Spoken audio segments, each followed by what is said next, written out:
सरस्वती महतारिला ज्ञान मान सम्मान के निर्मल अविरल धारिला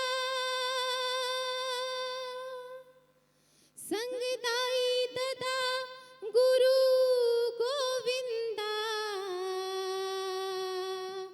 औ जम्मो झन संगवारिला।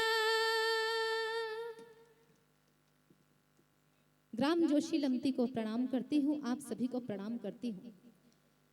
कवियों को के लिए न तो कोई वाद्य यंत्र होता है और न ही कोई सुर होता है, साज होता है, सिर्फ आपकी तालियां ही हमारा संबल होता है।